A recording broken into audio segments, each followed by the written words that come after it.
अल्लाह ताला ने फरमाया मिन्हा खलक़नाकुम व फीहा नुईदुकुम व मिन्हा नुखरिजुकुम तारतन उखरा। अल्लाह ताला ने फरमा दिया हमने तुम्हें इसी जमीन से, इसी मिट्टी से पैदा किया, इसी से तुम्हारा वजूद तैयार किया, इसी मिट्टी से तुम्हें पैदा किया। अल्लाह ताला ने मजीद फरमाया वापस तुम्हें इसी में मिला दिया जाएगा, इसी मिट्टी के नीचे दबा दिया जाएगा, इसी में तुम्हें दफन कर दिया जाएगा। मजीद अल्लाह ने फरमाया फिर वापस वो दिन भी आएगा, हश्र कायम होगी, फिर इसी से वापस उठाया जाएगा, दोबारा इसी से उठाकर मैदान महशर में हिसाब किताब होगा। अल्लाह के सामने सारी इंसानियत खड़ी होगी, अव्वलीन व आखिरीन खड़े होंगे। मेरे मुस्तफा करीम ने फरमाया सारी इंसानियत को जमा किया जाएगा, अल्लाह ताला हिसाब लेगा, मीज़ान अमल पर अमाल तो ले जाएंगे। हर किसी की छोटी से छोटी नेकी भी सामने होगी, छोटे से छोटा गुनाह भी सामने होगा। अल्लाह ताला हिसाब लेगा, परवरदिगारे आलम हिसाब लेगा। याद रखना 3 मरहले जिंदगी के हैं, ये 3 मरहले हैं। पहला मरहला है इंसान दुनिया में आता है, अपनी जिंदगी को गुजारता है। अब इंसान तय करे कि इस मरहले में जिसमें वो परदेसी बन के आया है, मुसाफिर बन के आया है, ये जिंदगी बड़ी मुख्तसर सी जिंदगी है, ये बड़ी छोटी सी जिंदगी है। इंसान इसमें परदेसी बन के आता है। परदेसी एक दिन आकर दुनिया को छोड़ के जाना है, इस देश से उसी देश पलट के जाना है, जो अपनी असली मंजिल है, जो अपना असली ठिकाना है, उसी जगह पे वापस जाना है। अब ये तुम्हारा मेरा काम है इस पहले मरहले में अपनी जिंदगी को कैसे गुजारे, उसका करीना क्या हो, उसका पैमाना क्या हो, किस ज़ाविये पे जिंदगी गुजरे। कहने वाले ने सलीका बताया, बताने वाले ने बड़ी प्यारी बात कही। कहने वाले ने खूबसूरत अंदाज में कहा जिंदगी इतने सलीके से गुजारी जाए, जिंदगी इतने सलीके से गुजारी जाए जैसे चादर कोई कांटों से उतारी जाए। जिंदगी सलीके से गुजरनी चाहिए।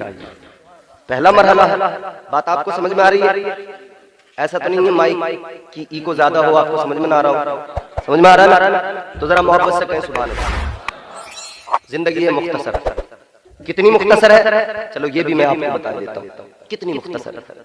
अल्लाह के प्यारे पैगंबर जनाब नूह अलैहिस्सलाम, हजरत नूह अलैहिस्सलाम की बारगाह में एक खातून, एक ज़ईफ़ा आ गई। तवज्जो करना, मेरे जुमले ज़ाया ना हो जाए। रात का वो हिस्सा है कि अब तकरीर और फनकारी का वक्त नहीं है, सिर्फ कुछ बातें आप तक पहुंचानी है, दिल से निकली हुई चंद बातें आप अपने दिल में महफूज कर लें।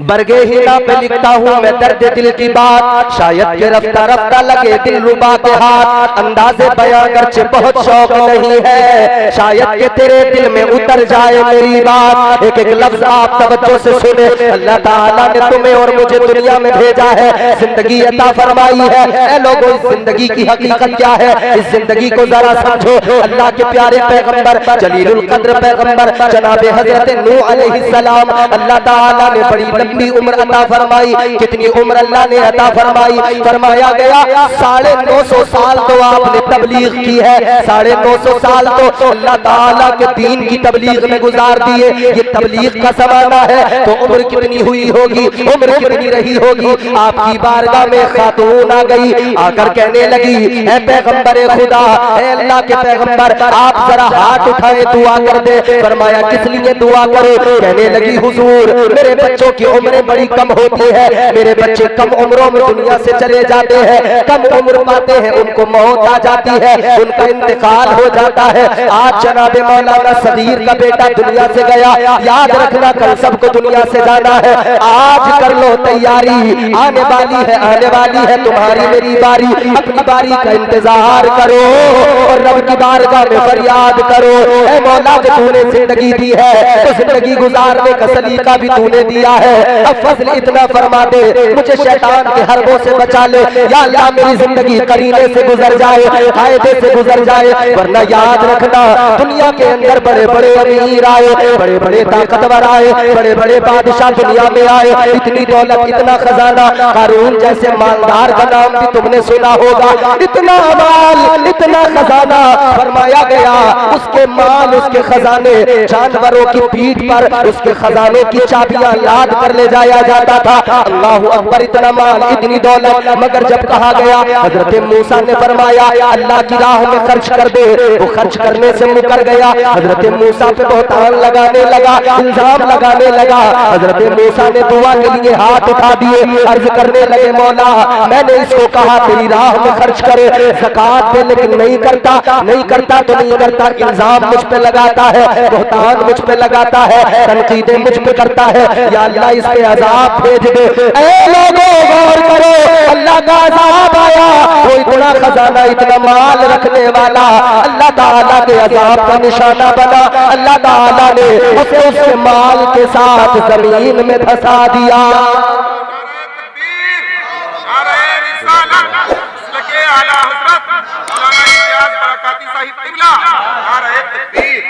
अल्लाह ने माशाअल्लाह मौलाना मिंजार साहब आ गए, बड़ी उम्दा निजाम उन्होंने किए, बड़े बड़े अच्छे शेर सुने। अल्लाह ताला जब उसका अजाब आता है ना फिर खैर नहीं। तुमने देखा नहीं उन कौमों का हाल, अल्लाह ने कारून को ऐसी जमीन में धंसा दिया माल के साथ। उलमा फरमाते हैं कयामत तक वो यूं ही जमीन में धंसता रहेगा, धंसता रहेगा, धंसता रहेगा, जमीन के अंदर ही जाता। अभी आपने देखा ना जलजला आया नेपाल में, इमारतें गिर गई, जमीन फटती है, जमीन हिलती है, ऐसे हिलती है जमीन, इतनी मजबूत, इतनी सख्त, इतनी ठोस है जमीन, मगर जब जलजला आता है ना ये पहाड़ ये बिखरने लगते हैं। ऊंची ऊंची इमारतें जमीन में अंदर धंस जाती हैं। ये जलजले इतने खतरनाक, तुर्की में आया था जलजला, तबाही ही तबाही की हर तरफ, तबाही के वो मनाजिर दुनिया ने देखे नहीं। दिए से लोग कभी तूफा से ताकत छीन लेता है, वो जालिम बादशाहों से हुकूमत छीन लेता है।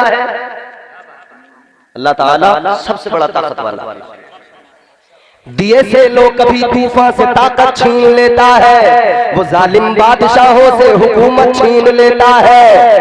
वो अपने नेक बंदों को कभी रुसवा नहीं करता, मगर भटके हुए लोगों से जन्नत छीन लेता है। भटके हुए की खैर नहीं है फिर, मगर नेक बंदों को अल्लाह कभी रुसवा नहीं करता। जिंदगी बड़ी जलजले तो अभी और भी देखने भाई, अल्लाह ने कुरान में वाज़ेह फरमा दिया। परवरदिगार ने फरमाया इज़ा ज़ुल्ज़िलतिल अर्दु ज़िलज़ालहा, अल्लाह ने वो ज़लज़ला भी याद दिलाया जब क़यामत कायम होगी तो ज़लज़ला आएगा, जमीन बिखरने लगेगी, जमीन हिलने लगेगी, पहाड़ बिखरने लगेंगे, सारी कायनात में ये बड़ी बड़ी इमारतें, बड़े बड़े पहाड़ सब रेज़ा रेज़ा होकर बिखर जाएंगे। फिर क्या होगा? जमीन अपने अंदर जो कुछ है सब निकालेगी। व अखरजतिल अर्दु अथक़ालहा, जमीन उसके अंदर जो कुछ है सब निकाल देगी, खजाने निकलेंगे, सब कुछ निकलेगा, लोग देखेंगे। तफसीर पढ़िए, फरमाया कि जब जमीन के अंदर से खजाने निकलेंगे, माल निकलेगा, जमीन सब फेंकेगी और जो कुछ उसके अंदर है वो मुर्दे भी बाहर निकल गए, सब तहस नहस होगा। कोई चोर था तो देख के कहेगा यही माल था जिसके लिए मैंने चोरी की, कोई कातिल था तो कहेगा यही माल था मैंने जिसके लिए कत्ल किया था। सब याद आएगा, कहेंगे इस माल की क्या हैसियत है, तो तैयारी करो। जाने वाला दुनिया से चला जाता है मगर हमें पैगाम देके जाता है। वो औरत आई आके कहने लगी हुजूर दुआ कर दें, आप अल्लाह के पैगंबर हैं, नबी खुदा हैं, मेरे बच्चों की उम्र ज्यादा नहीं होती, कम उम्र में दुनिया से चले जाते हैं। इनका बेटा 15-16 साल का दुनिया से चला गया।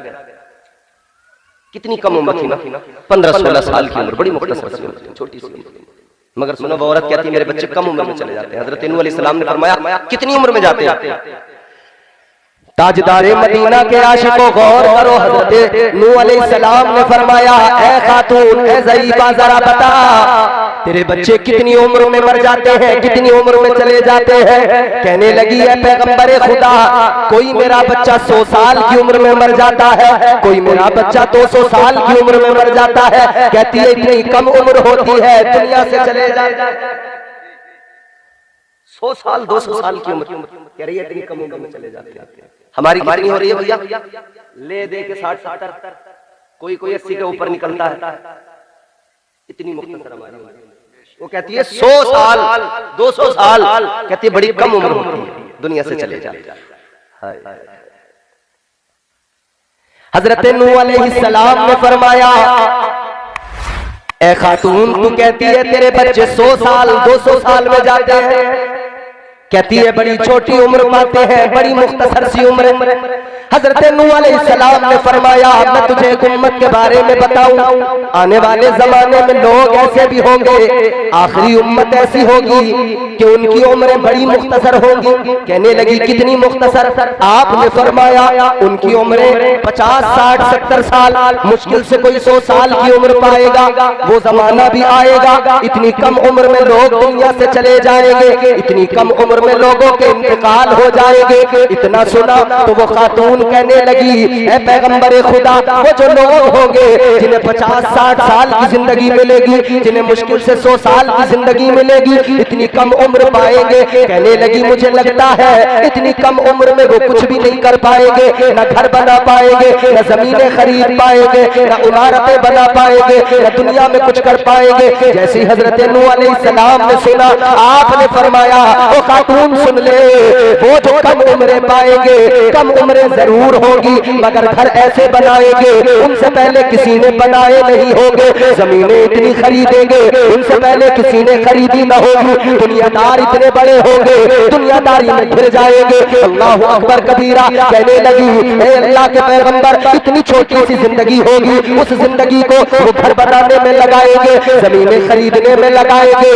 वो लोग इतनी छोटी सी जिंदगी को दुनियादारी में लगा देंगे। तो कहने लगी जरा ये बताओ, वो अपने रब को राजी कब करेंगे, अपने परवरदिगार को कब राजी करेंगे, अपने खुदा से मोहब्बत को कब मजबूत करेंगे, रब से ताल्लुक को मजबूत कब करेंगे। अल्लाह अकबर कबीरा। वो खातून कहने लगी, ऐ पैगंबरे खुदा, अगर मुझे पता लग जाए मेरी उम्र 50 60 या 100 साल की होने वाली है, कहने लगी अगर मुझे पता लग जाए मेरी उम्र इतनी कम होने वाली है, कहती है मैं दुनियादारी छोड़ दूं, कोई दूसरा काम ही ना करूं, फकत अपने रब को राजी करने में लग जाऊं। इतनी छोटी उम्रें होंगी, उसमें भी जमीनें, मकान, घर, बिल्डिंग, इमारत। और यही तो बात है, वो महल जो आज हम बना रहे हैं हमसे पहले किसी ने नहीं बनाए, वो इमारतें जो आज हम तैयार कर रहे हैं हमसे पहले किसी ने तैयार नहीं की थी। टेक्नोलॉजी, तरक्की, हम तरक्की की बात करते हैं, टेक्नोलॉजी की बात करते हैं, हम दुनिया और साइंस और इन सब चीजों पे इस दर्जा एतबार करते हैं कि हमने कुरान को फकत अपनी ताकों में सजा के रख दिया। हमारी कौम ने सोच लिया कोई मरेगा तब कुरान पढ़ेंगे, किसी का दम निकलता होगा तब सूरह यासीन की तिलावत करेंगे, कोई बीमार होगा तब उस पे कुरान पढ़ के दम करेंगे। हमने समझ लिया कहीं कुरान खानी होगी घर में बरकत के लिए तब हम कुरान पढ़ेंगे, जब हमारे यहाँ कोई 40वां आएगा तब हम कुरान पढ़ेंगे, जब हमारे यहाँ कोई 20वां 10वां होगा तब हम कुरान की तिलावत करेंगे। लेकिन मेरे अजीजों, कुरान इसलिए नहीं था कि फकत 40वें में पढ़ा जाए, कुरान इसलिए नहीं था कि फकत इसे किसी के मरने पे पढ़ा जाए, कुरान इसलिए नहीं था कि फकत कुरान मजीद को किसी बीमार पर दम करने के लिए पढ़ा जाए। ना ना मेरे अजीज, कुरान इसलिए नहीं था, कुरान तो इसलिए था, ऐ मुसलमान कुरान मिला है, दस्तूर हयात है, तेरी कामयाबी का राज इसी में है। तो कुरान पढ़ेगा तो कामयाब हो जाएगा। कुरान पढ़कर समझ ले तुझे सैकड़ों हजारों करोड़ों मोती कुरान अता करेगा, कुरान तुझे तरक्की भी देगा, कुरान तुझे दुनिया में भी कामयाब करेगा। तो टेक्नोलॉजी की बात करता है, कुरान तेरे लिए राह हमवार कर देगा। बदकिस्मती है तुम्हारी मेरी, इस कौम की बदनसीबी है, हमने कुरान ताकों में रख दिया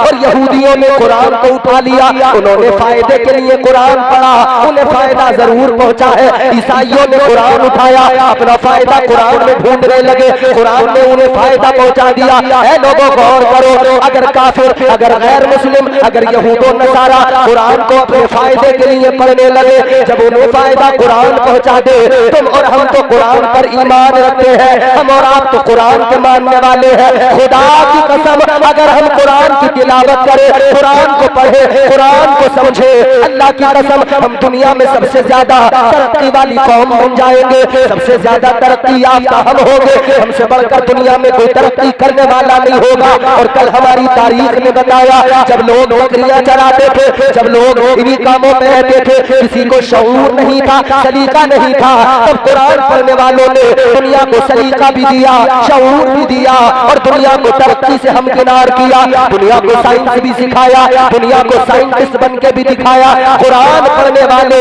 इतने बड़े बड़े साइंटिस्ट गुजरे हैं मेरे अजीजों, उन कुरान पढ़ने वालों ने, अगर तुम्हारे मेरे दरमियान आज ये मशीनें आ गई है, ये मशीनें आज जो तुम्हारे मेरे दरमियान है, ये मशीनें कैसे बनी है? इन मशीनों को बनाने के लिए रिसर्च तो किया गया है, मगर सुनो सुनो 1400 साल पुरानी तारीख उठा के देखो, सहाबा ने कुरान से ये नतीजे पहले। हमने अपने बंदों को बना दिया, या अल्लाह कौन से बंदों को बना दिया?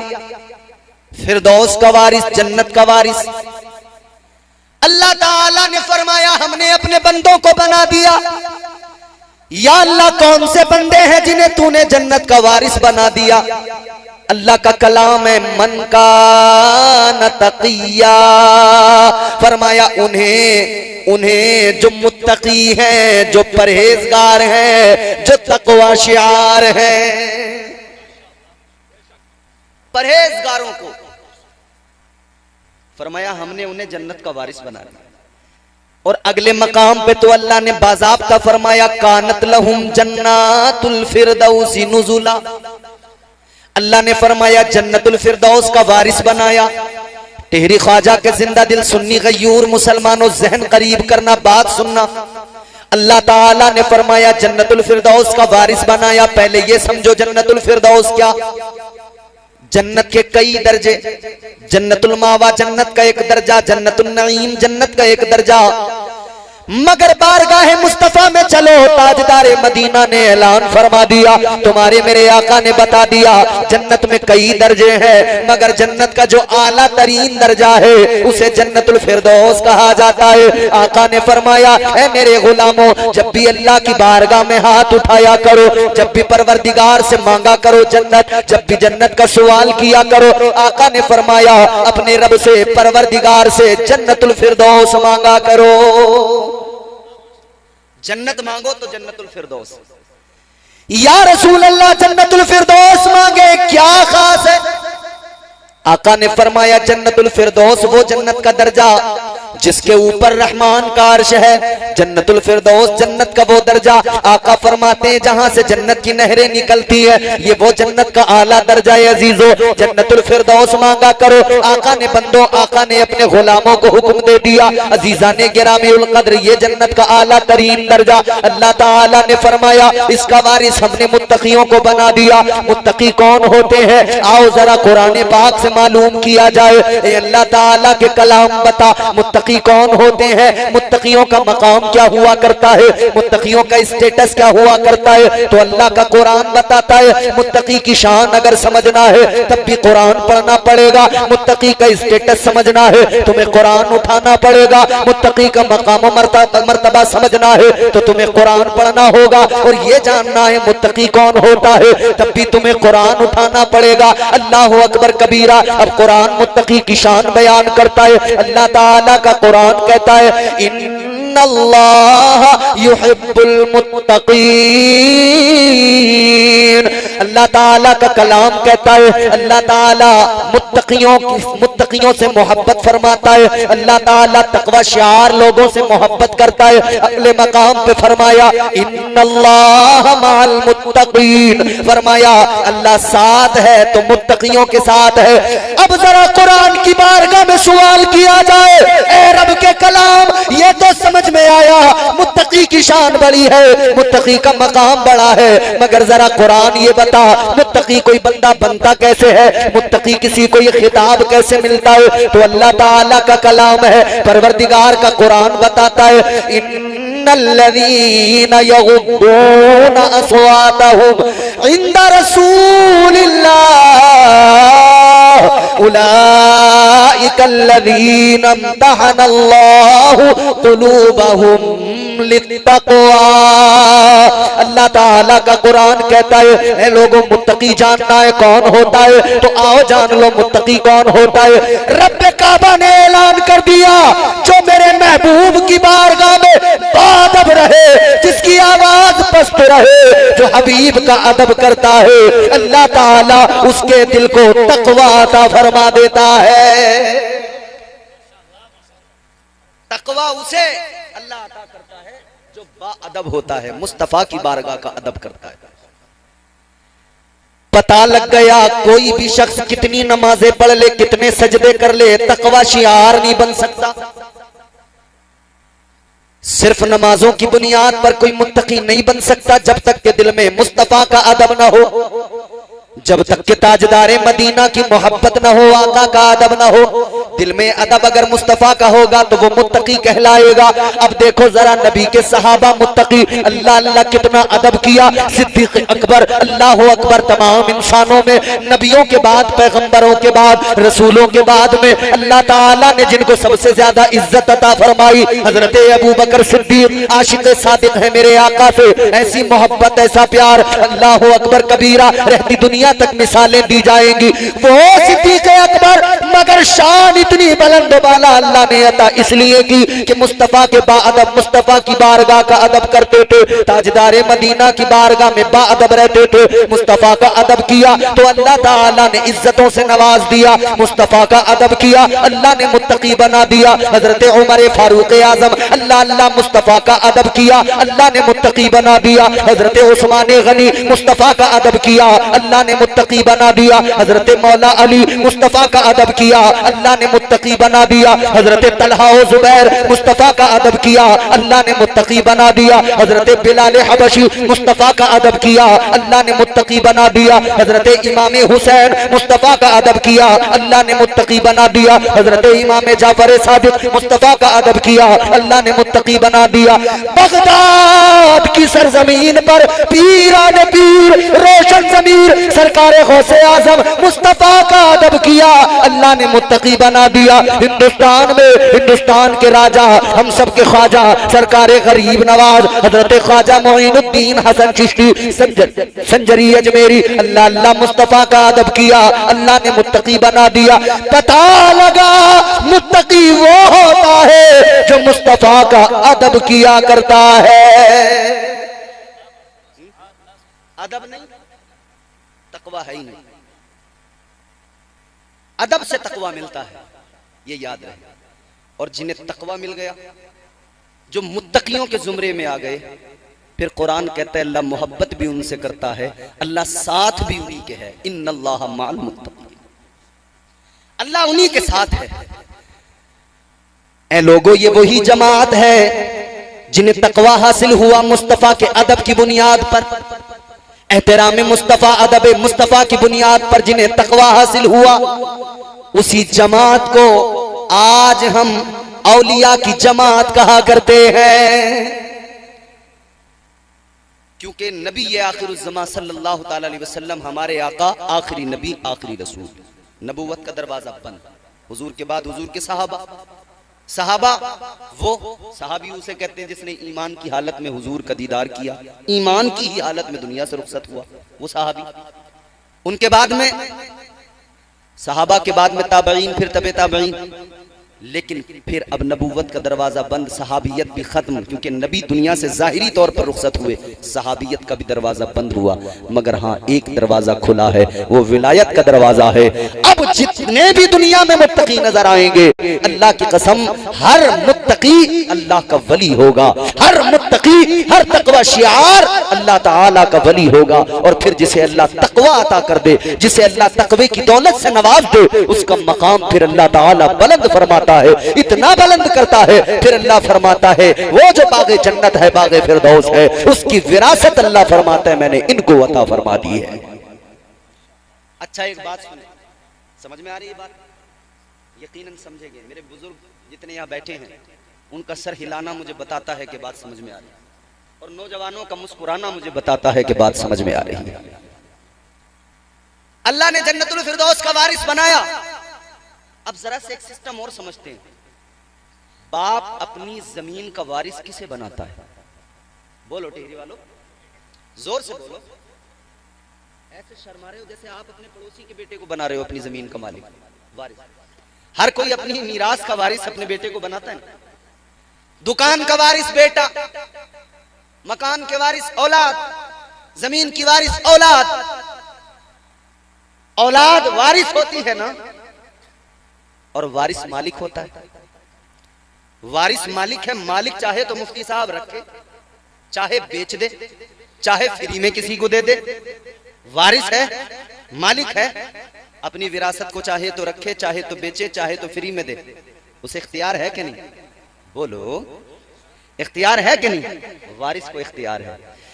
ताजदारे मदीना वाली कायनात मुस्तफा जाने रहमत के प्यारे दीवानों, गौर करो, वारिस को हक होता है मगर अल्लाह की जात।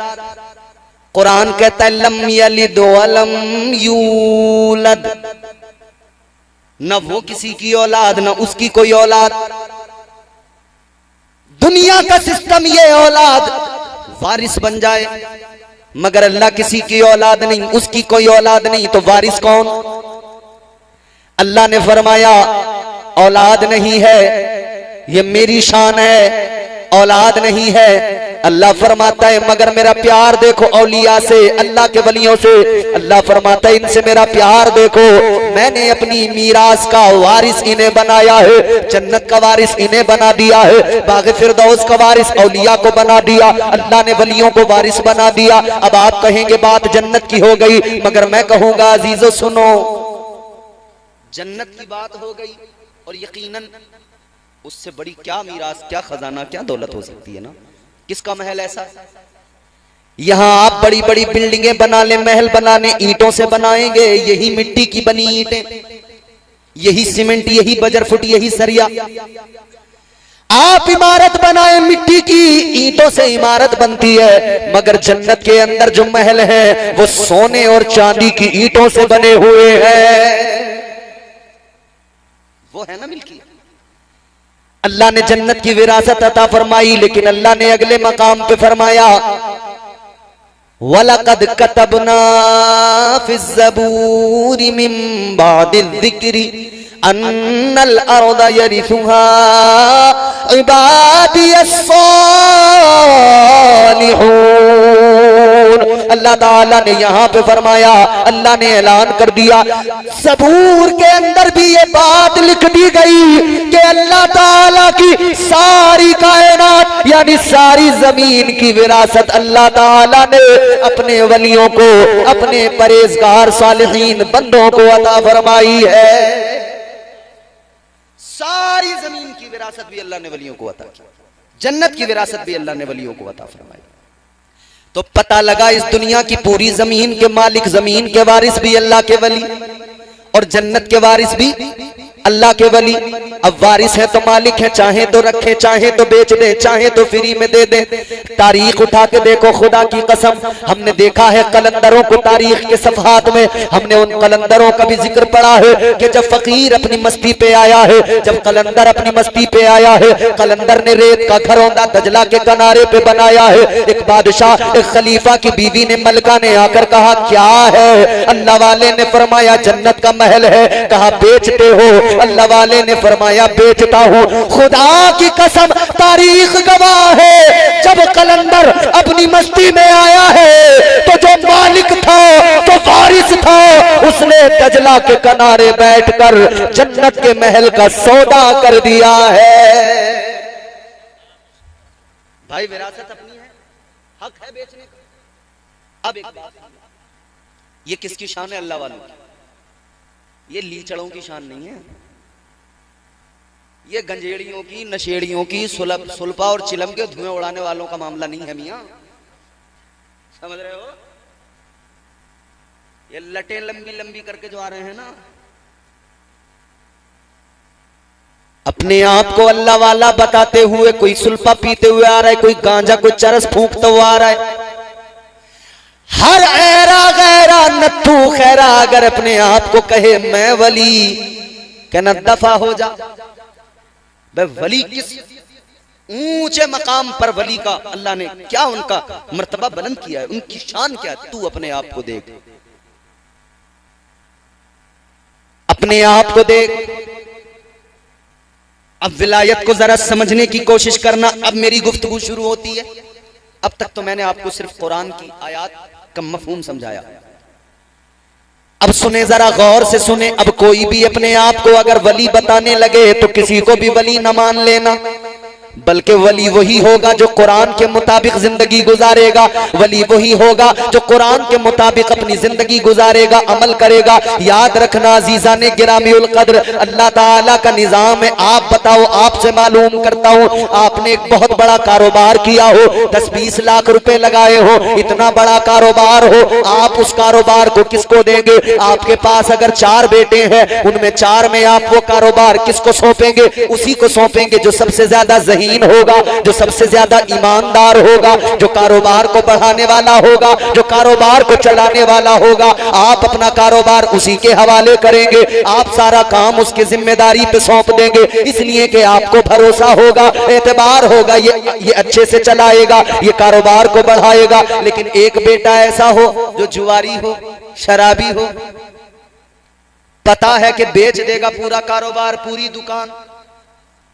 कोई है जो उसे 10 लाख का बिजनेस उसके हाथ में देगा कि लो ये संभालो, जबकि जानता है कि हर दिन ये बाजी लगा लगा के किसी दिन पूरा ही क्लीन कर देगा सब। और तुम देख लो, आप देखते नहीं हो उन्हें, है?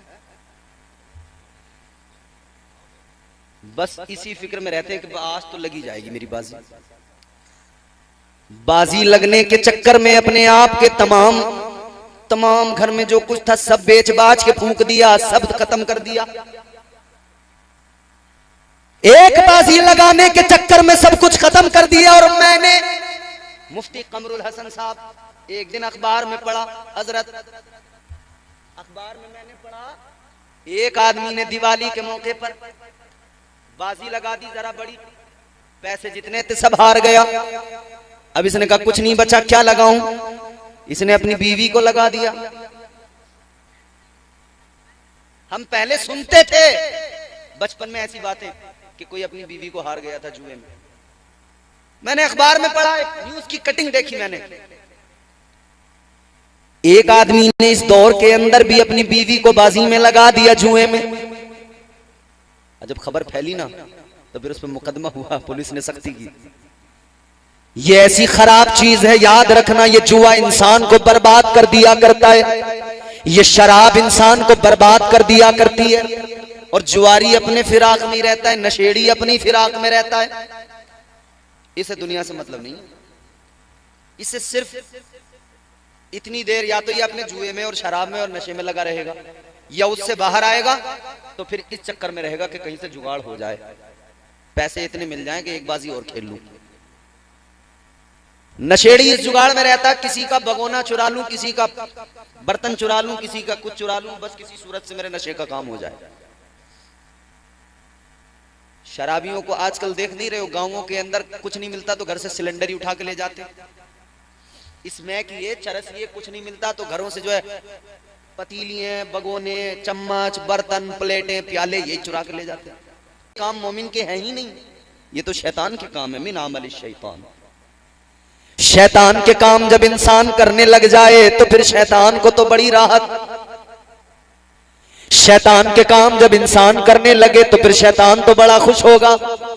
याद रहे मेरे मुसलमानों, मेरी कौम के जवानों, हम लोग दुनिया के अंदर शैतान को खुश करने नहीं आए, हम तो रहमान को खुश करने आए हैं। हम तो परवरदिगार को राजी करने आए हैं। तो 4 बेटों में जो ईमानदार होगा, जो हिसाब किताब अच्छे से संभालता होगा, जो कारोबार संभाल सकता हो, उसको दिया जाता है। नालायक को अल्लाह ने अपने बंदों में चुना है, हर किसी को विरासत नहीं दी जाती है। अल्लाह ताला ने उनको चुना, उनको पसंद किया जो उसके पसंदीदा। अल्लाह ताला ने उनको चुना जिन्हें रब ने अपना कुर्ब अता किया, जिन्हें रब ने अपना बना लिया, वो जिन्होंने अपने नफ्स पे काबू पा लिया, वो जिन्होंने अपने नफ्स को मार दिया। अल्लाह ने फिर उन्हें बादशाही अता फरमाई, अल्लाह ने फिर उन्हें खजाने ऐसे अता फरमाए, अल्लाह ने जमीन और आसमान के तमाम तबकात उन पर रोशन फरमा दिए, अल्लाह ताला ने सब कुछ उनके सामने जाहिर फरमा दिया। इसीलिए मेरे गौसे आजम ने बगदाद की सरजमीन से ऐलान फरमाया, सरकार गौसे पाक ने फरमाया, मैं सारी रूए जमीन को इस तरह से देखता हूँ जैसे हाथ की हथेली पे राई का दाना। अल्लाह अल्लाह, इस तरह से गौसे आजम दुनिया को देखते हैं, कायनात को देखते हैं। ये गौसे आजम के लिए दुनिया की हैसियत है। क्यों? इसलिए कि इस सारी जमीन का मालिक अल्लाह ने बना दिया है, इस सारी जमीन का वारिस अल्लाह ने बना दिया। आप कहेंगे जनाबे वाला और कोई मिसाल दीजिए। आइए मैं आपको लेकर चलता हूँ एक अल्लाह के मुकद्दस वली की बारगाह में, एक ऐसे वली की बारगाह में, अल्लाह अल्लाह जिनका नाम आपने खूब सुना होगा, जिनका नामे नामी इसमें गिरामी हजरत बाबा फरीदुद्दीन गंजे शकर है। सुना है नाम आपने हजरत बाबा फरीदुद्दीन का? हजरत बाबा फरीदुद्दीन गंजे शकर वो कि जो उन्हें देख लेता उनका दीवाना हो जाता था। काफिर भी अगर देखता था तो कलमा पढ़ लिया करता था, ईमान कबूल कर लिया करता था। ये अल्लाह ने मकाम अता किया था। मगर सुनो अजीजो, हजरत बाबा फरीदुद्दीन गंजे शकर रहमतुल्लाह अलैह, आपका एक मुरीद आपकी बारगाह में आया, एक थोड़ा सा जमीन का टुकड़ा उसने आपको गिफ्ट किया, हदिया दिया। का हुजूर ये मेरी थोड़ी सी जमीन है, एक जमीन का थोड़ा सा टुकड़ा, का हुजूर इसे कबूल फरमा लीजिए, ये आपकी खिदमत में मैं पेश कर रहा हूं। आप चाहें तो इसे अपनी मिल्कियत में रखें, चाहें तो खानका के कामकाज में इसका इस्तेमाल करें। जमीन, भाई दुनिया जमीन के लिए मर रही है इस दौर में। बोलो, जैसी भी हो मिल जाए, झोल झाल कर रहे हैं लोग इसी चक्कर में, कब्जे कर रहे हैं लोग इसी चक्कर में, जमीन हमारी ज्यादा हो जाए। हर आदमी जो इधर तमन्ना करता है कि 100 बीघा हो जाए, 200 बीघा हो जाए, 500 बीघा हो जाए, वो जान ले इधर तू 1000 बीघा कर ले, मगर याद रखना इस 1000 बीघा जमीन के बावजूद भी तेरे हिस्से में 2 गज जमीन आएगी, इससे ज्यादा नहीं आएगी। 2 गज जमीन तेरे हिस्से में आएगी, उसी में तुझे दफना दिया जाएगा। और वो भी तेरे अमाल का मामला रहा, वो कब्र फिर तुझे दबाएगी। वो 2 गज जमीन जब तू कब्र में जाएगा तो वो भी तुझे दबाएगी। हुजूर का फरमान सुनना दिल पे असर करे तो आज इसको दिल में बसा के लेके जाना, महफूज करके लेके जाना। ताजदारे मदीना ने ऐलान फरमाया, कब्र दबाती है किसे? किसे? सुनो, बड़े गौर से सुनो। नेक, परहेजगार, तकवा शियार। सुनो भाई साहब, आदमी नेक हो, परहेजगार हो, तकवा शियार हो या फिर गुनहगार हो, दोनों को दबाती है कब्र। उलमा बैठे हैं, कब्र नहीं छोड़ती किसी को भी, गुनहगार को भी दबाती है, नेक को भी दबाती है। नेक परहेजगार को भी कब्र दबाती है, गुनहगार को भी कब्र दबाती है। मगर सुनो कैसे? आका ने फरमाया, जब गुनहगार कब्र में जाता है, जुआरी, शराबी, पापी, बेनमाजी, गुनहगार, जिनाकार, बदकार, जब ये कब्र में जाता है, आका ने फरमाया कब्र इसको दबाती है। कैसे? हुजूर ने यूं उंगलियों से इशारा फरमाया, इधर की पसलियां इधर वालियों में, इधर की पसलियां इधर वालियों में, यूं अंदर घुस जाती हैं, हड्डियां टूटने लगती हैं, इनके टूटने की आवाज निकलती है, मगर इंसानों को ये आवाज सुनाई नहीं जाती। अल्लाह अकबर। सोचें जरा, एक लम्हे के लिए सोचें, एक लम्हे के लिए अगर बंदा सोच ले कि मेरा होना क्या है कब्र के अंदर। कब्र दबाएगी, पसलियां इधर की इधर, इधर की इधर। हुजूर ने फरमाया वो तड़पता होगा। ये तो कब्र ने गुनहगार को दबाया, मगर सुनो नेक आदमी को भी कब्र दबाती है, परहेजगार, नमाजी, आबिद, साजिद को भी कब्र दबाती है। कैसे? अब खुश हो जाओगे, जुमला सुनोगे। आका ने फरमाया, ताजदारे मदीना का ऐलान, हुजूर ने फरमाया, जब नेक इंसान कब्र में जाता है कब्र उसको भी दबाती है। आका कैसे? हुजूर ने फरमाया, इस तरह जैसे माँ अपने बच्चे को यूं गोद में लेकर प्यार के साथ, ममता के साथ सीने से लगा के दबाती है, ऐसे ही नेक आदमी को कब्र उसे दबाया करती है। कब्र नेक आदमी को ऐसे दबाती है जैसे मां ममता के साथ उसे सीने से लगा के दबाती है। पता लगा नेक आदमी को कब्र प्यार करेगी और गुनहगार का कोई। आदमी याद रखे, मेरी औकात इतनी है, कभी भी मर जाऊंगा, जब सांसें पूरी होंगी तब मर जाऊंगा, फिर आखिर कब्र में जाना है। हजारों बीघा जमीन क्यों ना आदमी कर ले, मगर 2 ही गज जमीन उसके हिस्से में आनी है। तो याद रहे, 1000 बीघा की फिक्र छोड़ दो, उस 2 गज जमीन में जाना है, उसकी फिक्र में लग जाओ कि वहां क्या होना, यहां हो जाएगा जो कुछ भी होगा। आप छोड़ दी सब, तो उसकी फिक्र करनी चाहिए ना। आदमी 1000 बीघा, 2000 बीघा, 500 बीघा, 100-200 बीघा जमीन मिल जाए, या 10-20 बीघा है तो उसे फिर, अब जिसका मामला ज्यादा का है वो ज्यादा बड़ा सोचता है, जिसका कम का है वो थोड़ा हिसाब से सोचता है। कोई अपने मैंड ही काट के अपना उसी में दिल अपना खुश करता रहता है कि बस थोड़ी थोड़ी बढ़ती रहे मेरी, रास्ते काट काट के बढ़ाने में लग जाता है कोई। अब भैया इधर रास्ता काट के किसी का क्या ले लिया, रास्ता काट के इतनी बढ़ा लो, इतनी क्या इतनी बढ़ा लो, मगर कब्र तो उतनी की उतनी। हम तो तब जाने जब उसमें कुछ बढ़ सके, हम तो तब जाने कि कब्र में कुशादगी हो जाए तो वो मेढ़े काटने से, रास्ते काटने से नहीं होगी। याद रखना, कब्र अगर कुशादा होगी तो रास्ते काटने से या किसी के खेत में मेंढ काटने से कब्र कुशादा नहीं होगी। कब्र की कुशादगी इस बात पर है कि तू अल्लाह ताला के अहकामात पर अमल कर ले, तू नबी की शरीयत पे अमल कर ले, तू मुस्तफा का वफादार बन जा। खुदा की कसम, अल्लाह ताला तेरी कब्र को कुशादा फरमा देगा। तो खुदा के लिए कब्रों के बारे में हमें सोचना चाहिए, कब्रों की कुशादगी के बारे में। जमीन का टुकड़ा, एक मुरीद ने कहा, हुजूर ये जमीन का टुकड़ा है, 1 बजने वाला है, अब आप भी बेचैन हो रहे हो। सुने, हजरत बाबा फरीदुद्दीन की बारगाह में एक मुरीद कहता है, जी हुजूर ये थोड़ा सा जमीन का टुकड़ा है, इसको आप रख लीजिए। अल्लाह वाले ने कहा ठीक है, तोहफा कबूल हो गया। मगर एक कंपनी होती है, एक किस्म के लोग होते हैं, तुमने देखा होगा, शहर में कभी जाओ तो देखना, आदमी कोई अगर शहर में प्लॉट खरीदता है ना तो फौरी तौर पे ये चाहता है कि इसकी बाउंड्री कर दूं ताकि अपना कब्जा पक्का हो जाए, वरना खतरा रहता है कि कोई कब्जा कंपनी आके इस पर कब्जा कर सकती है। ऐसी गैंग बहुत मिलेंगी आपको कब्जे वाली। बदला अब मैं यार नजर का, दावा झूठा कब्जा सच्चा, जिसकी लाठी उसकी, बोलो, मिसाल देते हैं हमारे बुजुर्ग पहले से, जिसकी लाठी जिसका कब्जा वही मालिक। अब आप कागज लेके जाएं, कहें जी हमारी जमीन है, वो कहेंगे जा साबित कर दे कचहरी में, कोर्ट में, सालों साल मुकदमा लड़, तू बूढ़ा हो जाएगा तब कहीं जाके पता लगेगा। फिर पटवारी को हुक्म आएगा अदालत का कि जाके नाप दो, पटवारी नापने में 1-2 साल निकाल देगा, नपत होने के बाद में निशान लगेंगे, 4 दिन निशान के फोटो खींच के उधर अदालत में जाएंगे कि जी हो गया काम, इधर फिर 5वें दिन वही हाल, फिर उसी पे कब्जा बढ़ता जाएगा।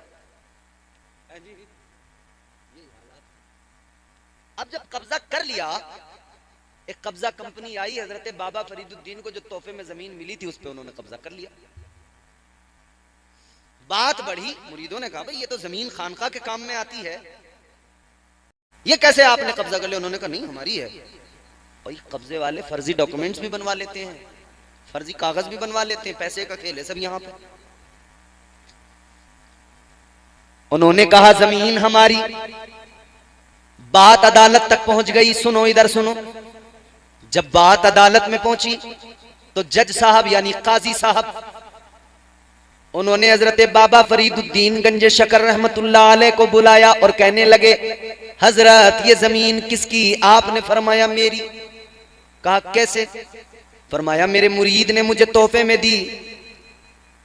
काजी साहब बोले कोई सनद, कोई कागज, रजिस्ट्री, बैनामा होना चाहिए?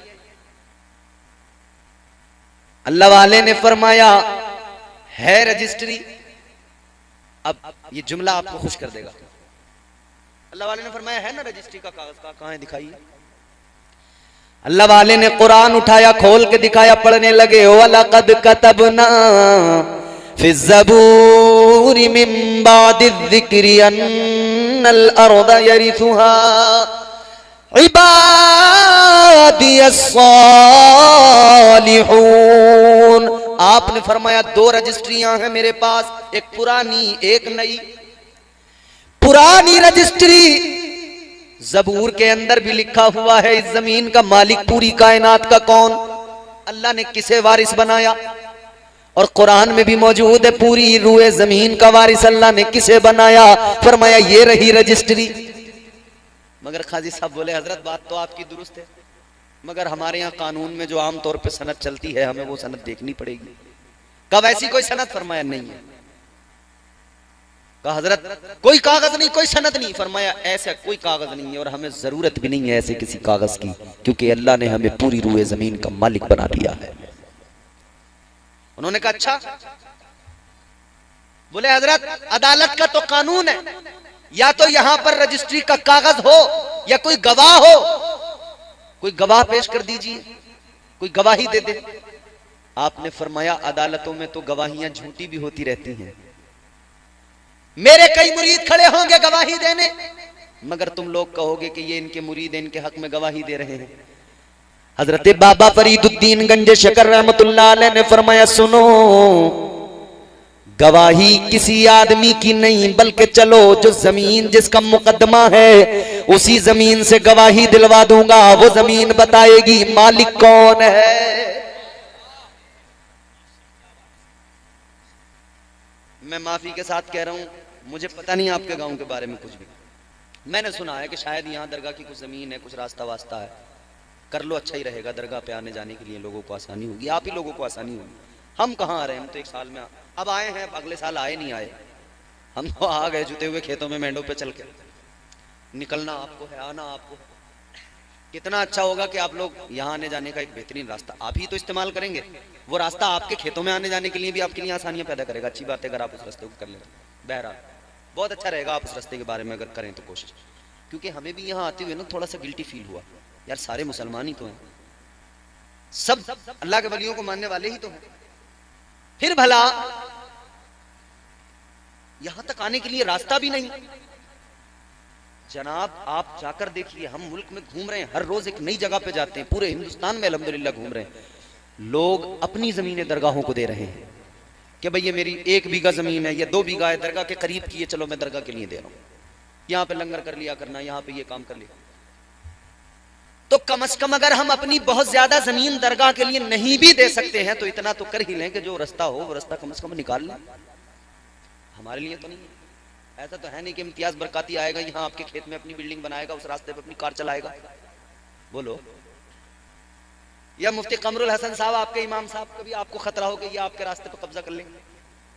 नहीं करेंगे, आप ही के इस्तेमाल में आएगा, आप ही के काम में आएगा। बहुत अच्छा होगा कि आप रास्ता करें।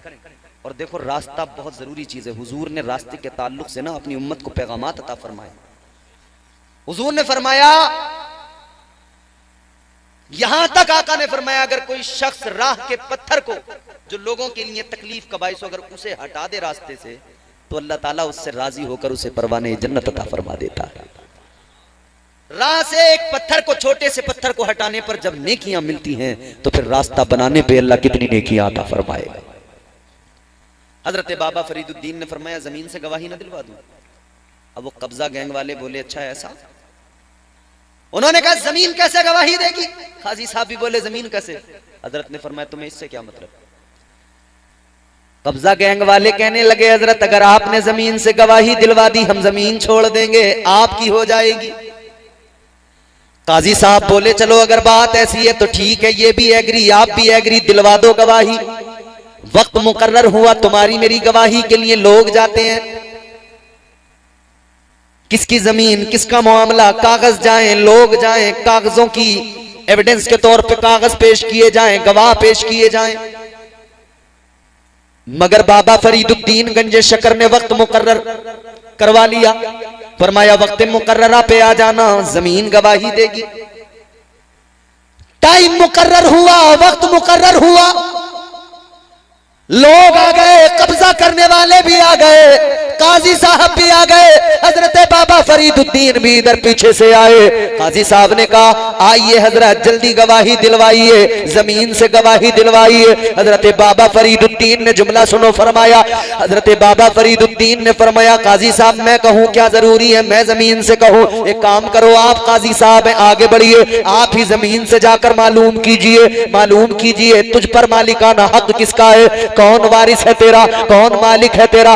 अल्लाह अकबर, तारीख गवाह है। काजी साहब ने आगे बढ़कर जमीन की तरफ इशारा किया, फरमाया ए जमीन के टुकड़े बता तेरा मालिक कौन है। आवाज आई, मेरा ही नहीं बल्कि पूरी रूए जमीन का मालिक अल्लाह ताला ने बाबा फरीद को बना दिया है। अल्लाह ने वलियों को मालिक बना दिया, वारिस बना दिया। अजीजा ने गिरामीउल कद्र गौर फरमाइए, आप आज इस महफिल में बैठे हैं, इस जमीन पे बैठे हैं, जमीन के इस खित्ते पे बैठे हैं, ये आपका सारा गांव है। ये विरासत किसकी है? अल्लाह वालों की विरासत है,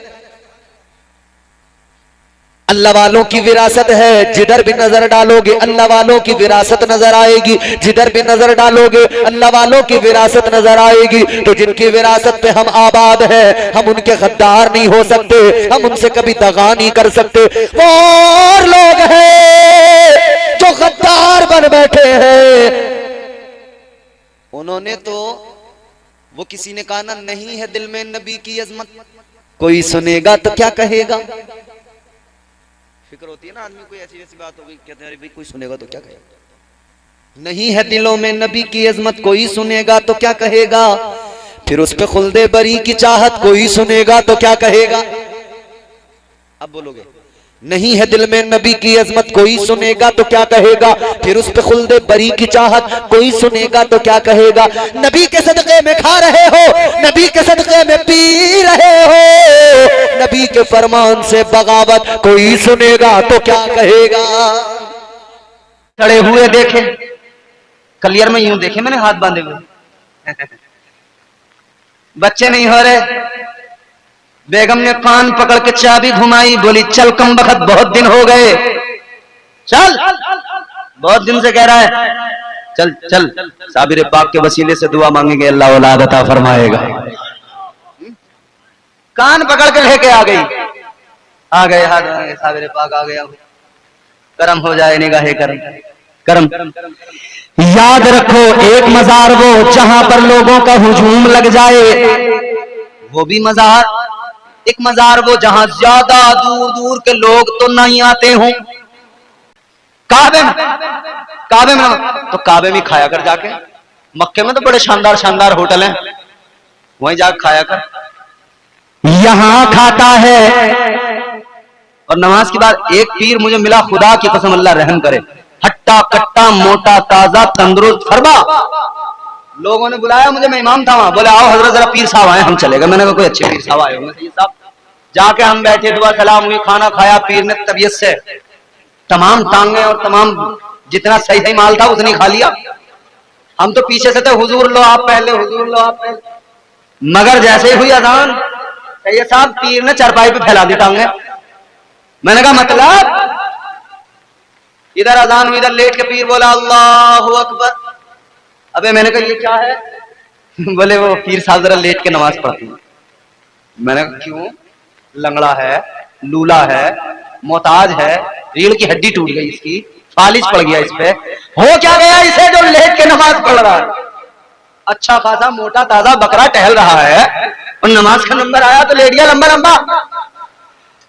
ऐसे जाहिलों से हमारा मतलब नहीं। अल आबिदून वो जो इबादत करेंगे, अल हामिदून अस्साइहून अर्राकिऊन अस्साजिदून अल आमिरून, अल-आमिरूना बिल मारूफ वन्नाहूना अनिल मुनकर वल हाफिजूना लिहुदूदिल्लाह वबश्शिरिल मोमिनीन। कुरान कहता है इबादत करने वाले, हम्द करने वाले, रोजा रखने वाले, कयाम करने वाले, रुकू करने वाले, सजदे करने वाले, ये अल्लाह का कुरान कहता है नेकियों का हुक्म देने वाले, भलाइयों का रास्ता बताने वाले, बुराइयों से रोकने वाले, अल्लाह की हुदूद की हिफाजत करने वाले, ये अल्लाह के वली होते हैं। हम इन्हें वली मानते हैं, हम इन्हें वली मानते हैं और कहते हैं वली के कुर्ब से कुर्बे हुजूर मिलता है, वली के इश्क का बदला जरूर मिलता है। इनसे अपना रिश्ता मजबूत करें, सादात से अपना रिश्ता मजबूत करें, वलियों के आस्थानों पर जाएं। और वलियों, अगर कोई कहे ना कि मर गए मिट्टी में मिल गए माज़अल्लाह, तो उसे बताना कि तेरा कोई होगा। तू तो नबी के लिए भी बोलता है, हम कहते तेरा कोई मर गया होगा, मगर हमारों का सुन ले। तकरीर खत्म है, ये 4 मिसरे, जोर से बोले सुभान अल्लाह। हमारा अकीदा, हम कहते हैं या रसूल अल्लाह, तुझ पे मर मर के हुए सारे जियाले जिंदा, तुझ पे मर मर के हुए सारे जियाले जिंदा, तू भी जिंदा है, तेरे चाहने वाले जिंदा। कल भी थे, आज भी हैं, कल भी रहेंगे यूं ही।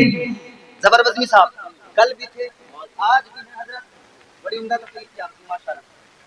कल भी थे, आज भी हैं, कल भी रहेंगे यूं ही।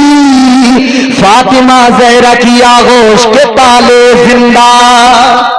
यूं तो कहने को हर एक शख्स है जिंदा, लेकिन जिंदा तो वो है जो ईमान बचा ले जिंदा।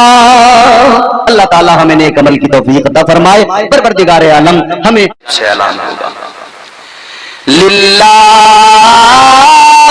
वाहिदिल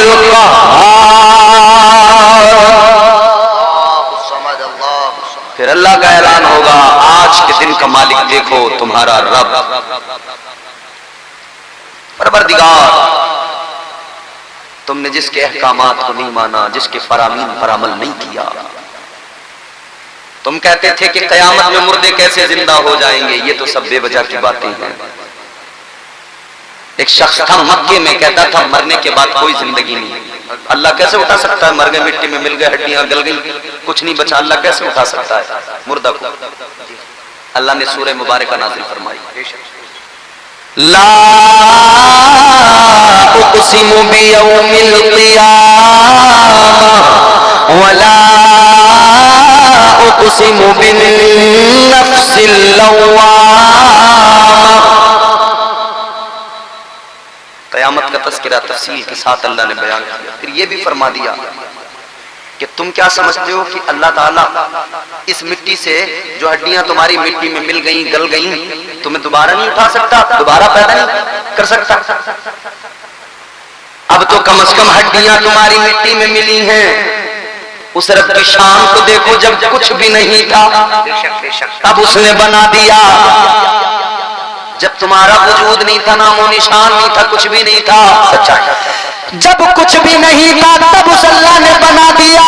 तो कुछ ना होने के बावजूद जो बनाने की ताकत रखता है, वो हड्डियां मिट्टी में मिलने के बावजूद दोबारा से जिंदा करने की ताकत भी रखता है। वो रखता है कुदरत, वो रखता है ताकत, उठाएगा दोबारा, बच नहीं पाएगा। एक शख्स जो था ना, एक शख्स ने अपने बेटों को बुलाया मरने से पहले। एक शख्स ने मरने से पहले अपने बेटों को बुलाया और बुलाकर उसने वसीयत की। कहने लगा, मेरे बच्चों, जब मैं मर जाऊं, जब मेरा इंतकाल हो जाए, कहने लगा मुझे दफनाना नहीं। कहता है मुझे मेरी लाश को जला देना, राख बना देना। और कहता है मेरी राख को भी ऐसी नहीं छोड़ देना, बल्कि किसी सहरा में जाकर, किसी बयाबान में जाकर, किसी रेगिस्तान में जाकर मेरी राख को यूं उड़ा देना, ताकि मेरी राख जो है वो पूरे रेगिस्तान में जर्रात में फैल जाए। अलग अलग मेरे जो है जर्रात में मेरी राख मिल जाए, फैल जाए। बच्चों ने कहा वजह तो बताओ, ऐसा फैसला क्यों ले रहे हो? कहने लगा वजह न पूछो, जो कह दिया उसको करना, जो कह दिया उसको करना। खैर, जब इंतकाल हुआ तो बच्चे मजबूर थे वही किया, जलाया, राख को यूं उड़ा दिया बयाबानों में, सहरा में। इधर वो आदमी मर गया, जल गया, राख को फिजाओं में बिखेर दिया गया। मगर फरमाया गया मैदान महशर में उस इंसान को जिसकी राख बिखर गई, अल्लाह ताला रेत को हुक्म देगा, वो जो राख के जर्रात तुझ पर बिखेरे गए थे, एक एक जर्रे को जमा कर उस राख को जमा करके ला। वो रेत उसकी राख को जमा करेगी, फिर अल्लाह ताला के हुक्म से वो जिंदा होगा। अल्लाह ताला उससे सवाल फरमाएगा, ऐ मेरे बंदे बताइए तूने सब कुछ जो किया क्यों किया, क्या वजह थी, किस लिए? समझ में आ रही है आपको बात? क्यों किया तूने? वो इंसान अल्लाह की बारगाह में रो के अर्ज करेगा, मौला है मेरे परवरदिगार, ये सब कुछ जो मैंने किया इसलिए किया कि तुझसे डर लगता था, तेरा सामना करने से डर लगता था। या अल्लाह मुझे पता था मैदान महशर में तेरे सामने खड़े होना है, तो मौला मैंने इसीलिए बच्चों को वसीयत की थी, मुझे जलाना, मेरी राख को उड़ा देना। मैं सोचता था कि जब मैं जल जाऊंगा मेरा वजूद राख हो जाएगा, और उस राख को भी जब फिजाओं में उड़ा दिया जाएगा तो शायद मेरी बिखरी हुई राख रेत में मिल जाएगी, तो मुझे जिंदा नहीं किया जाएगा, दोबारा नहीं उठाया जाएगा, तो मैं अल्लाह के सामने खड़े होने से बच जाऊंगा। या अल्लाह तेरे खौफ की वजह से किया, मौला तेरे डर की वजह से किया। या अल्लाह डर लगता था तेरा सामना करने से, मौला घबराता था तेरा सामना करने से। अल्लाह ताला ने फरमाया, ऐ मेरे बंदे क्या तूने अपने रब की ताकत नहीं देखी? किसी भी जगह तेरी राख को उड़ा दिया गया, मगर तेरे रब ने जब हुक्म दिया रेत को तो उसने तेरी राख को जमा कर दिया। तेरे रब ने तुझे दोबारा देख ले जिंदा कर दिया। तू क्या समझता था? क्या तेरा रब कादिर नहीं है? कहने लगा या अल्लाह तू तो कुदरत वाला है, या अल्लाह तू तो बड़ी शान वाला है। मौला मैं डरता था, मौला मैं डरता था, मुझे घबराहट थी तेरा सामना करने से डरता। लोग जरा सोचो, हम नहीं डरते निडर हो गए, अल्लाह हमारे सीनों में खौफ नहीं रहा। गुनाह करके अकड़ते हैं, गुनाह करके गुनाहों पर हम लोग नादिम होने के बजाय अकड़, और कई बार तो हम फख्र के साथ अपने गुनाह को बयान करते हैं। शर्म आनी चाहिए। गुनाह करना जितना बड़ा जुर्म है, उस गुनाह को फिर बयान करना फख्र के साथ ये भी उतना ही बड़ा जुर्म है। हाँ, ये बिल्कुल सही फरमा रहे हैं नकीब जल साहब। कह रहे कि आदमी मूवी देखने भी जा रहा है ना, फिल्म देखने, तो पहले उसका स्टेटस लगा के दुनिया को बता के ऐलानिया गुनाह कि देखो मैं मूवी देखने जा रहा हूं।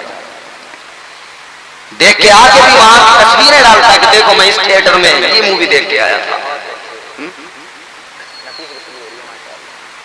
निडर हो गए,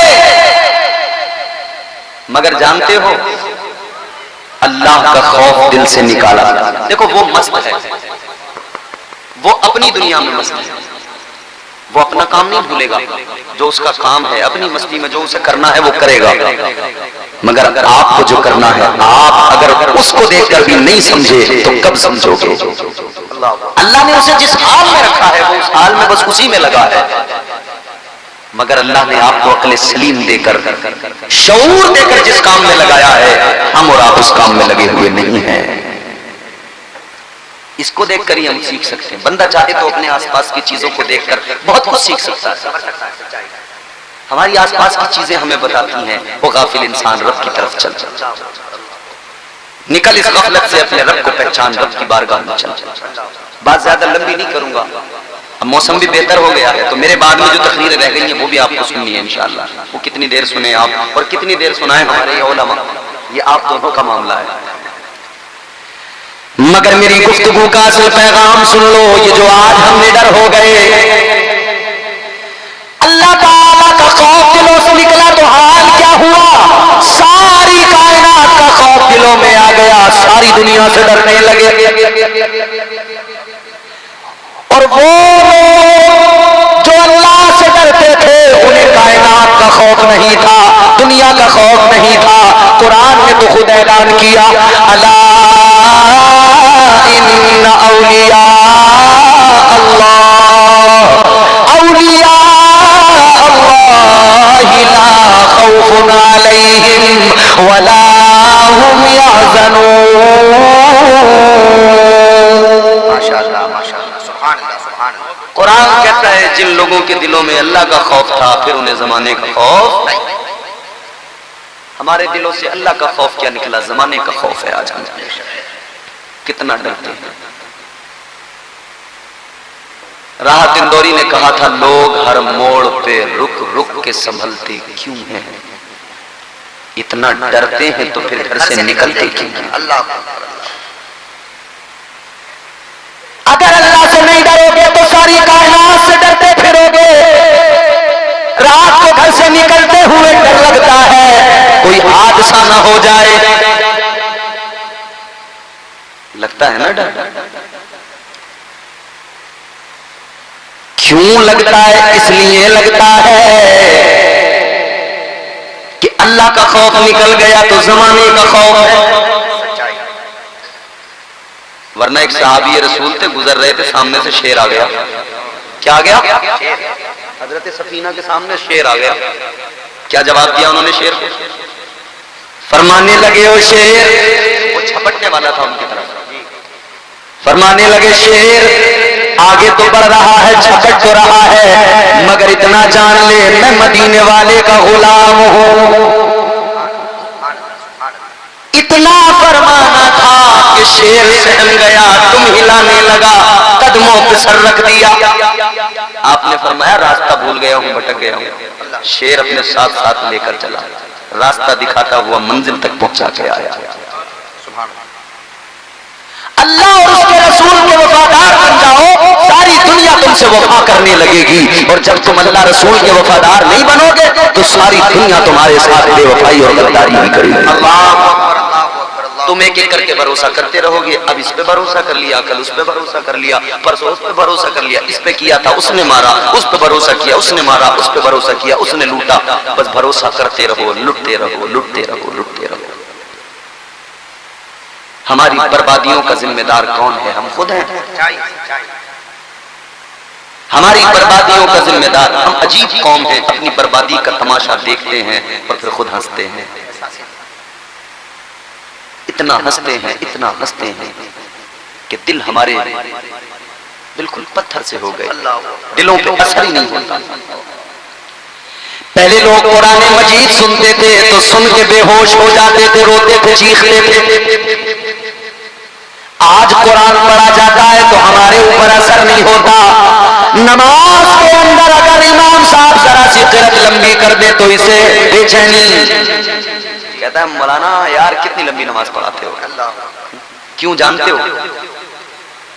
इसका दिल बेचैन है।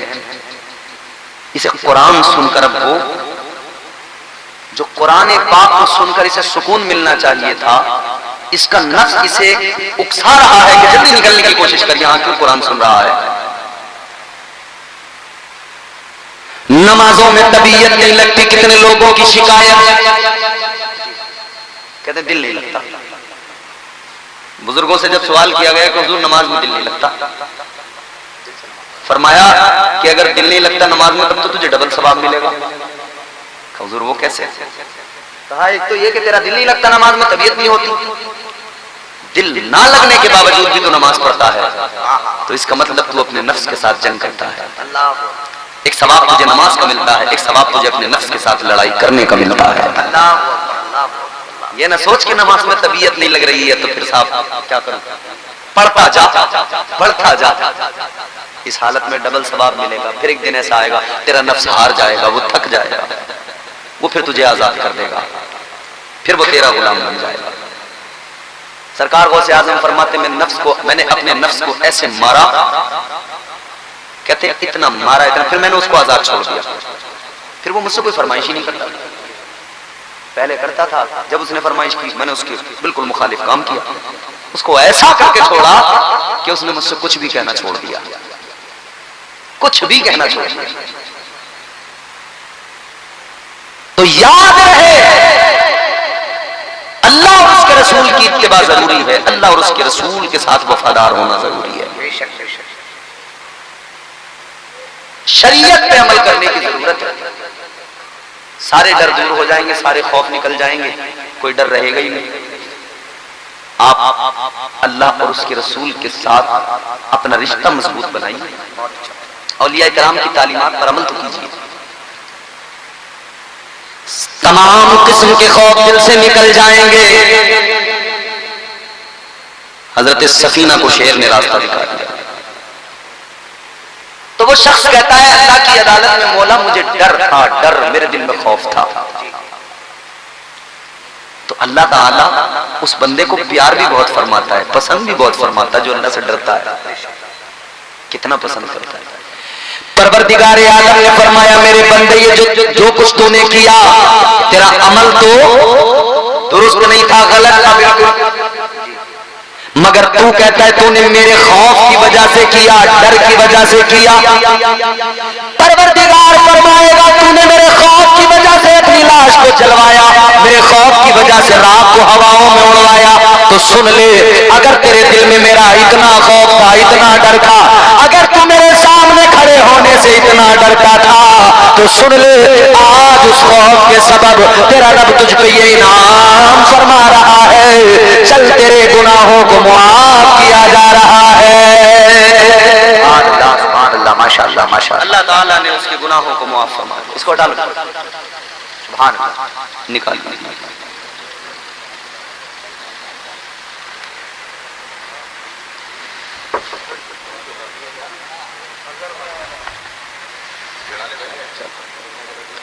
ये आपका जलसा जो है ना लाइव चल रहा है सोशल मीडिया पर, और ये बाद में भी आएगा यूट्यूब फेसबुक पर। कई लोग तो ये सोचेंगे कि शायद कहीं किसी हाईवे पे तकरीर होने लगी, तो 4 व्हीलर गुजर रही है। अल्लाह खुश रखे, शादाबाद। बस जल्दी से बात को खत्म कर। अल्लाह ने फरमाया तेरे गुनाहों को माफ किया। क्यों? इसलिए कि तेरे दिल में मेरा खौफ था, तेरे दिल में मेरा डर था, मेरा खौफ था तेरे से। खौफ खुदा सीने के अंदर था तो अल्लाह ताला ने गुनाहों को मुआफ फरमा दिया। वो एक आंसू जो तेरी पलक पे रखा है, गुमान होता है जर्रा पलक पे रखा है। तू आंख में आंसू खुदा के खौफ के सबब ला, ये आंसू तेरा अर्श इलाही तक पहुंचेगा, इसका असर तुझे दिखाई देगा। और अगर तू अकड़ेगा, अगर तू जबान से झूठ, गीबत, चुगलियां, गालियां ये सब रखेगा, तो फिर इसका अगला शेर भी सुना दूं।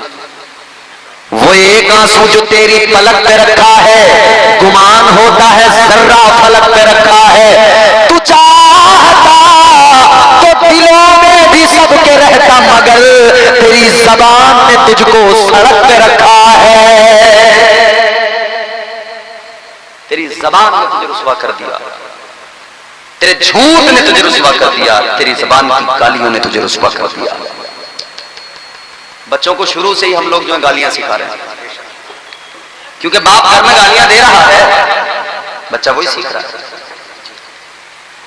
पहले घरों के अंदर मुस्तकिल तौर पर कुरान पढ़ा जाता था, तो बच्चों के अंदर ज़ौक़ था, कुरान की मोहब्बत थी।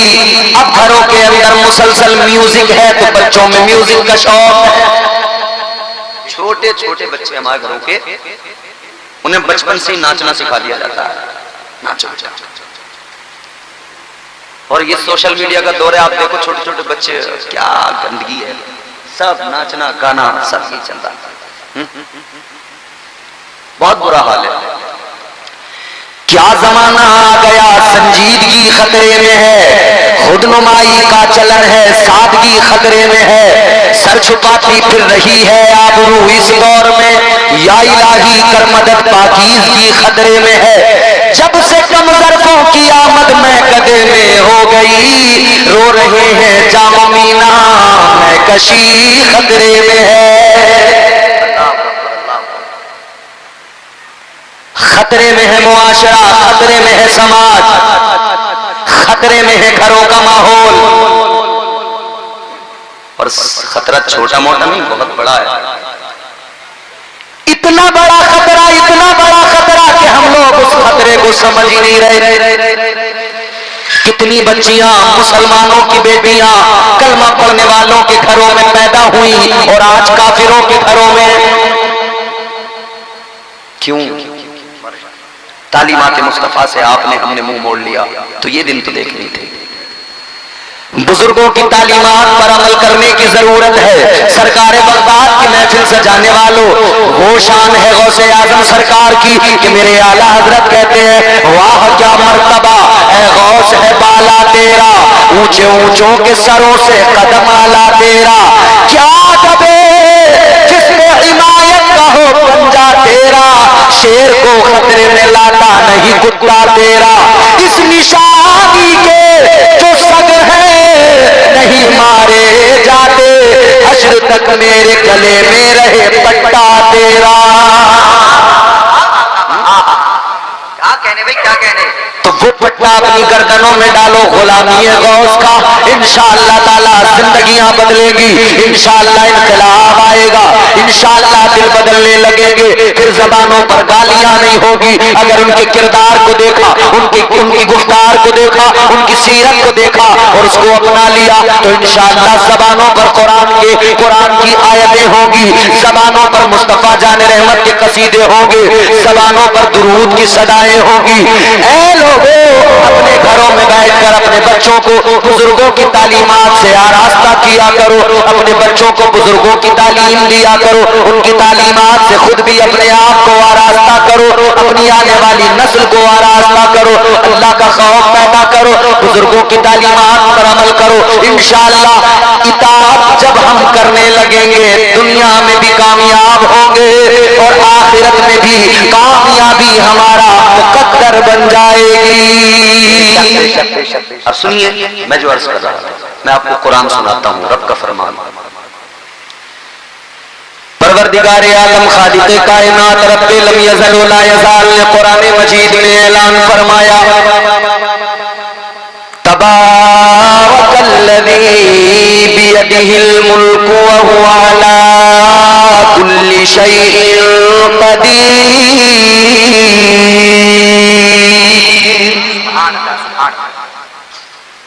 कुरान कहता है बड़ी बरकत वाली जात है परवरदिगार की, वही मुल्कों का मालिक है, वही कायनात का बादशाह है। अगले मकाम पे अल्लाह ताला ने फरमाया, कुरान कहता है, कुलिल्लाहुम्मा मालिकल मुल्क तुअतिल मुल्क मन तशा व तंज़िहुल मुल्क मिम्मन तशा व तुइज़्ज़ु मन तशा व तुज़िल्लु मन तशा।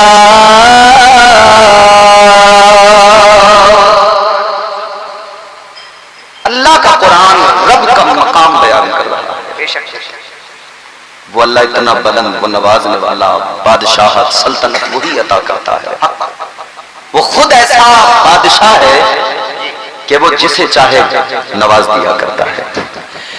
वो नवाजने पे आए तो नवाज दे जमाना, वो नवाजने पे आए तो नवाज दे जमाना, वो करीम ही जो ठहरा तो करम का क्या ठिकाना। गर्दिश में कहा उसके मुकद्दर का सितारा, हो जिसको मयस्सर तेरी रहमत का सहारा। तन्हा है अकेला है तू, यकता है अहद है, गैरत तेरी करती नहीं शिरकत को गवारा। हक ये है कि तुझ बिन कोई माबूद नहीं है तेरे सिवा कौन मददगार हमारा।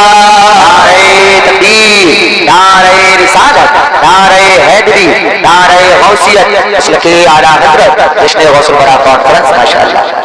सर्दी तो नहीं लग रही आप लोग? माशाअल्लाह माशाअल्लाह माशाअल्लाह।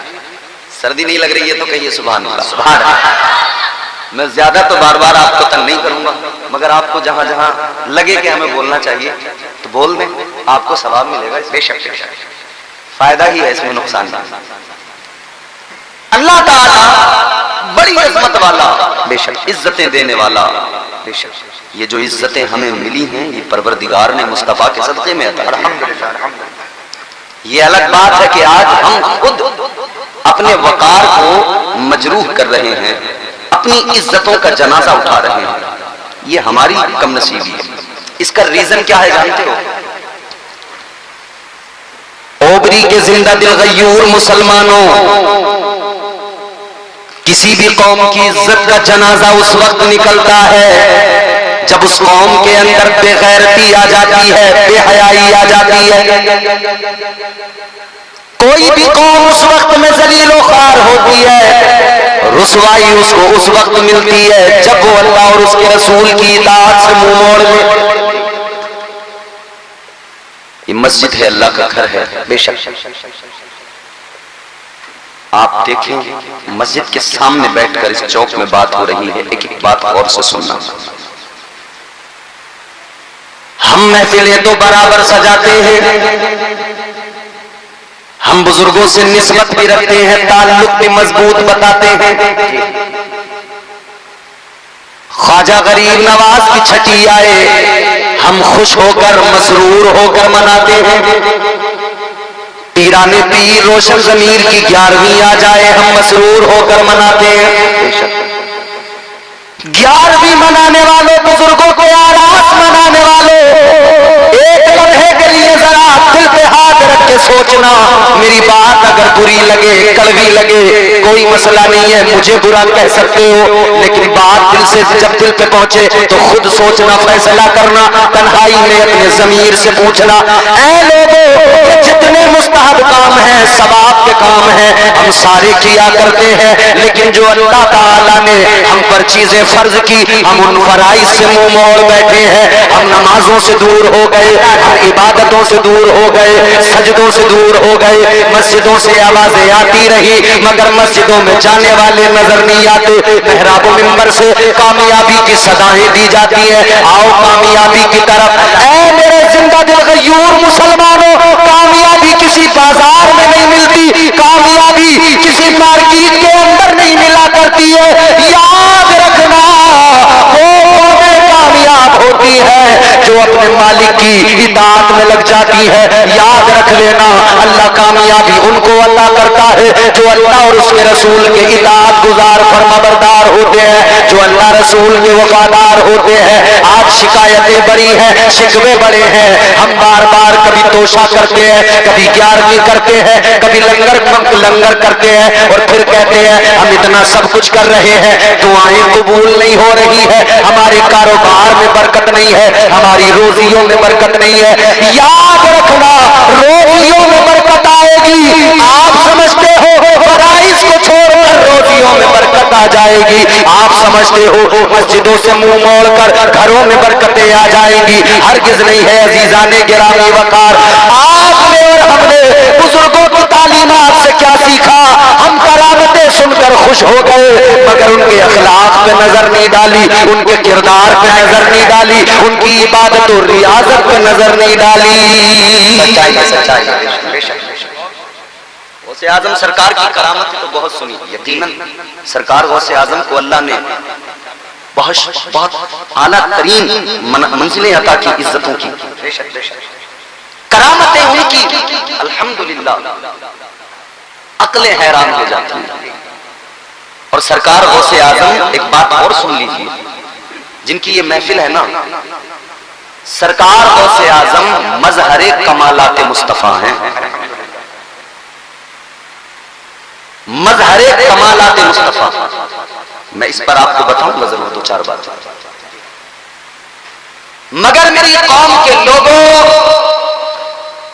हमने ये देखा है, हमारे हजरत मौलाना एहसानुल कादरी साहब क़िबला तशरीफ फरमाए, पूरी जवानी तकरीर करते करते गुजर गई, अभी भी अल्हम्दुलिल्लाह जवान है। बाल मत देखो आप, बाल सफेद हैं तो अभी भी जवान है। कोई जवान क्या इनके मुकाबले में तकरीर करेगा? हमारे सैयद रिजवान मियां साहब क़िबला इस्लाह कर रहे हैं, बयानात हो रहे हैं। आज भी हम लोग मुशाहिदा करते हैं कि हमारे यहाँ हमारी कौम करामतें सुनकर तो खूब झूमती है मगर जब बात दौरान तकरीर अमल की आ जाती है तो हमने देखा है कि सख्ता सतारी हो जाता है, खामोशियां छा जाती हैं। बुजुर्गों की तालीमात, सबसे बड़ी तालीम बुजुर्गों के यहाँ क्या है?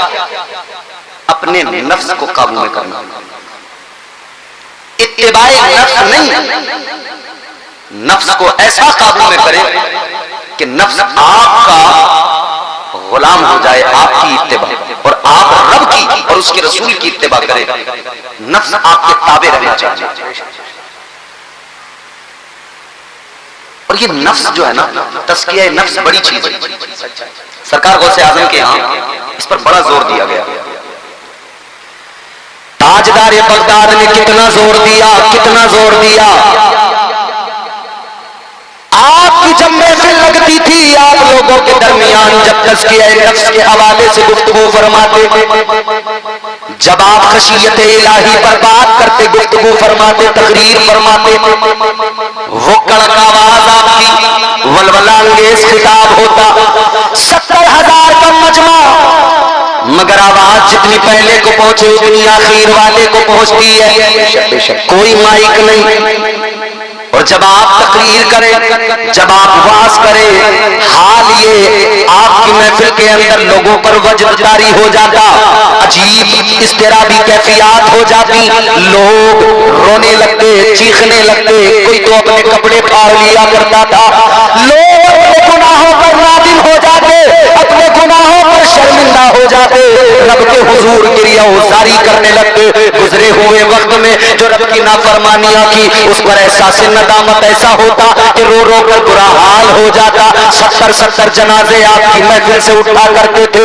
ऐ लोगों, ये तरबियत मेरे गौसे पाक ने की है, ये तरबियत सरकारे बगदाद की है। अल्लाह अकबर कबीरा। आप देखें बुजुर्गों की यही तो तरबियत है। आप तमाम औलिया इकराम की तालीमात देखें, आप तमाम औलिया की तालीमात में यही पाएंगे।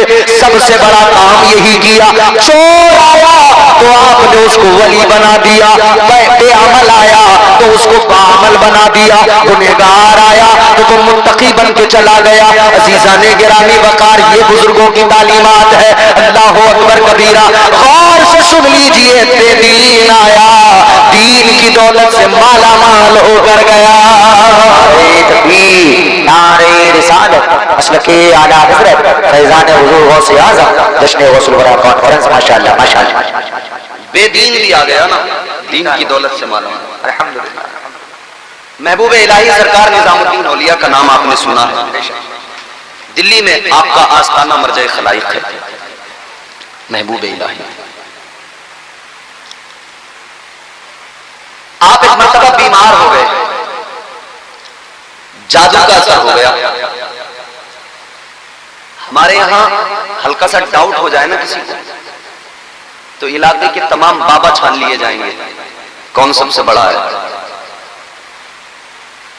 इलाके के बाबाओं के पास बाद में जाना, तुम्हारे घर में कुरान मजीद अल्लाह की किताब रखी है,